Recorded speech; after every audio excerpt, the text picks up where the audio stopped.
Chain snatching, లేకపోతే pick packeting, గంజాయి అమ్మడం కూడా వృత్తి నైపుణ్యం అనుకునే ప్రమాదం ఉంది. ఎందుకంటే వాళ్ళకున్న నాలెడ్జ్ అట్లాంటిదే. సో ఇవన్నీ కూడా తెలంగాణకు ప్రమాదకరం. ఇట్లాంటి విషయాలలో ప్రభుత్వం కఠినంగా ఉండాల్సిన అవసరం, బాధ్యత ఉన్నది. సహకరించి ఇలాంటి వాటిని నిలువరించడానికి మీ అందరూ కూడా ముందుకు రావాలి. ఇలాంటి వ్యసనాల వైపు యువత ప్రయాణించొద్దు అని అంటే చదువుకున్న వాడికి ఉద్యోగ ఉపాధి అవకాశాలు కల్పించాల్సిన అవసరం ఉన్నది.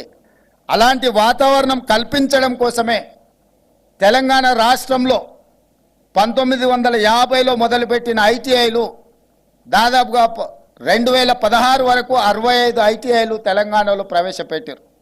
ఇంక్లూడింగ్ నాంపల్లి, మాజిద్ హుస్సేన్ గారు, మా ఫిరోజ్ ఖాన్ గారు ఈ ప్రాంతంలో Mallepally ITI is quite popular. ఒకప్పుడు కొన్ని లక్షలాది ఉద్యోగాలు సృష్టించింది. అక్కడ శిక్షణ ఇచ్చే సిలబస్కి, అక్కడ శిక్షణ పొందే వాళ్లకు బయటకు వస్తే వాటికి డిస్కనెక్ట్ అయిపోయింది, కనెక్షన్ తెగిపోయింది.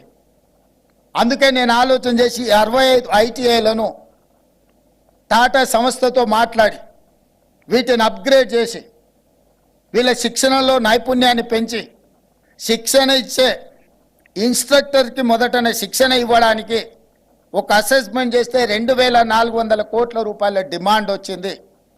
ఎందుకంటే రోబోస్ నుంచి ఇప్పుడున్న లేటెస్ట్ టెక్నాలజీని వాళ్ళకి ట్రైనింగ్ చేయడానికి, ఎక్విప్మెంట్ను కానీ ఎస్టాబ్లిష్మెంట్ చేయడానికి 2400 కోట్లు అవసరమైతే 2100 కోట్ల రూపాయలు టాటా ఇన్స్టిట్యూషన్ తెలంగాణ రాష్ట్ర ప్రభుత్వంతో కలిసి పనిచేయడానికి 84% టాటా ఇన్స్టిట్యూట్ ముందుకు వచ్చింది.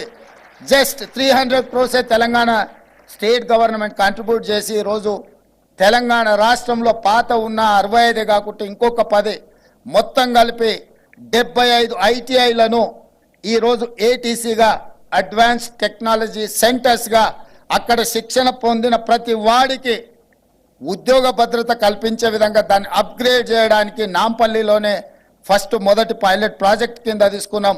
రాబోయే 2 సంవత్సరాలలో అన్ని ఐటీఐలను అడ్వాన్స్డ్ టెక్నాలజీ సెంటర్స్గా అప్గ్రేడ్ చేసి అందులో శిక్షణనిచ్చి ఉద్యోగ భద్రత కల్పించాలి అని చెప్పి ఈరోజు ప్రభుత్వం ముందుకు వచ్చింది. వీటినే కాదు, ఈరోజు ఇంజనీరింగ్ కాలేజెస్ మీద కూడా ఫోకస్ పెంచిన. ఎవ్రీ ఇయర్ 1 లక్ష మంది ఇంజనీరింగ్ గ్రాడ్యుయేట్స్ బయటకు వస్తున్నారు. చాలా ఆందోళనకరమైన అంశం. చిన్న బేసిక్ నాలెడ్జ్ కూడా ఇంజనీరింగ్ పట్టా పొందే వాళ్ళు కొంతమందికి రావడం లేదు. ఎందుకు అని అంటే అక్కడ టీచింగ్ స్టాఫ్ కానీ, నాన్ టీచింగ్ స్టాఫ్ కానీ అప్ టు ద మార్క్ లేకపోవడం వల్ల ఈ సమస్యలు ఉన్నాయి. కాలేజీ యాజమాన్యులకు కూడా నేను సూచన చేస్తున్నా, మీరు రాబోయే రోజుల్లో ఈ విధంగా కొనసాగిస్తే మీ కాలేజీల అనుమతులు రద్దు చేయడము తథ్యము అని చెప్పి నేను చెప్పదలుచుకున్నా. ఎందుకంటే ఒక ఇంజనీరింగ్ గ్రాడ్యుయేట్ సర్టిఫికేట్ తీసుకొని బయట వచ్చిన వాడు సామాన్యమైన పని చేయలేడు.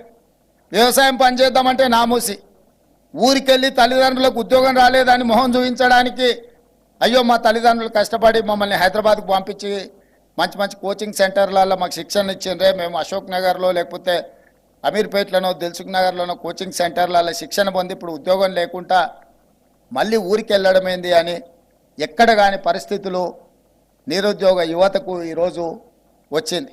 అందుకే పాలిటెక్నిక్ కాలేజెస్ను కూడా అప్గ్రేడ్ చేయండి. దానిపైన యంగ్ ఇండియా స్కిల్స్ యూనివర్సిటీ అని ఈరోజు తెలంగాణ రాష్ట్రంలో ఇండియాకి ఒక బెస్ట్ మోడల్ని ఇంట్రడ్యూస్ చేసినాం. ఇవాళ హైదరాబాద్గా దేశంలో కొన్ని ప్రధానమైన పట్టణాలు ఎందుకు మల్టీనేషనల్ కంపెనీలు ఇన్వెస్ట్మెంట్స్ వస్తున్నాయంటే జస్ట్ బికాస్ ఆఫ్ అక్కడ ఉండే ఇన్స్టిట్యూషన్స్. ఇవాళ Hyderabad brand is ISB, IIIT, NALSAR university, JNTU university, Osmania university. ఈ యూనివర్సిటీస్ మన దగ్గర ఉన్నాయి కాబట్టి చాలామంది ఇక్కడ నుంచి వచ్చే విద్యార్థులకు ఆ క్వాలిఫికేషన్, ఆ క్వాలిటీ ఉన్నది కాబట్టి ఇక్కడికి చాలా మల్టీనేషనల్ కంపెనీస్ వస్తున్నాయి, ఇన్వెస్ట్మెంట్ చేస్తున్నాయి. సో ఈరోజు హైదరాబాద్ని ఒక ఎడ్యుకేషనల్ హబ్గా క్రియేట్ చేయాలా,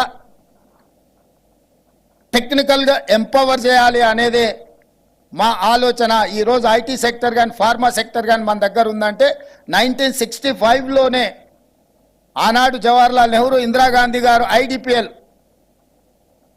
ఫార్మా లిమిటెడ్ని ఇక్కడ పెట్టింది కాబట్టి అందులో ఉద్యోగస్తులు అందులో రీసెర్చ్ చేయడం వల్ల అక్కడి నుంచి వచ్చిన సంస్థలే ఎస్ఓఏలు, రెడ్డి ల్యాబ్స్, అరబిందో, హెటెరో ఇట్లాంటి సంస్థలన్నీ కూడా వచ్చి ఈరోజు ప్రపంచంలో ఈ దేశంలో 4 కోవిడ్ వ్యాక్సిన్స్ కనిపెడితే 3 హైదరాబాద్ నుంచి మనం ఇవ్వగలిగినాం. 35% of bulk drugs our contribution is there.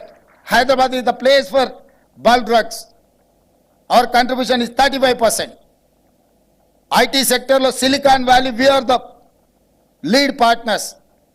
Silicon వ్యాలీలో వెళ్తే అమీర్పేట్ చౌరస్తాలో మనం మాట్లాడుకున్నట్టుగానే ఉంటారు. చాలామంది అక్కడ ఉండే వాళ్ళంతా తెలుగు మాట్లాడుకుంటుంటే you don't find difference between Hyderabad and silicon valley. ఎందుకు ఇంత అంటే మన దగ్గర వచ్చిన ఒక ఐటీ విప్లవం మనకు ఆ ఉద్యోగ ఉపాధి అవకాశాలు కల్పించింది. ఎడ్యుకేషనల్ హబ్స్ ఈరోజు హైదరాబాద్ని గుర్తించడానికి ఐఎస్బి ఒక కారణం, IIIT ఒక కారణం, నల్సార్ యూనివర్సిటీ ఒక కారణం. ఇవాళంతా అట్లాంటి ఇన్స్టిట్యూట్స్ మనకు అవసరం ఉన్నది. అందుకే మేము స్టాన్ఫర్డ్ని, ఆక్స్ఫర్డ్ని ఆ యూనివర్సిటీలకు వెళ్ళి మీ ఆఫ్ క్యాంపస్లు మా దగ్గర పెట్టండి అని నేను, మా మిత్రుడు శ్రీధర్ బాబు గారు స్వయంగా వెళ్ళి ఆ యూనివర్సిటీ యాజమాన్యాలను కలిసినాం. గోయింగ్ ఫార్వర్డ్ కొన్ని మంచి యూనివర్సిటీస్ తెలంగాణ హైదరాబాద్లో తీసుకురావడానికి ప్రయత్నం చేస్తున్నాం. ఎందుకంటే Hyderabad brand image has to improve. We have to compete with the world, not with Andhra Pradesh or Bengaluru or Chennai or any other city of in India. ప్రపంచంతోనే పోటీ పడాలనేది మన లక్ష్యం. ఎంతసేపు నా పక్కూరోడు మీద, పక్కింటోడి మీద ఎందుకయ్యా మనకు? మనం ప్రపంచంతో పోటీ పడగలిగిన శక్తి, యువత మన దగ్గర ఉన్నారు. వాళ్ళని స్ట్రీమ్ లైన్ చేయడమే పాలకుల యొక్క బాధ్యత. జస్ట్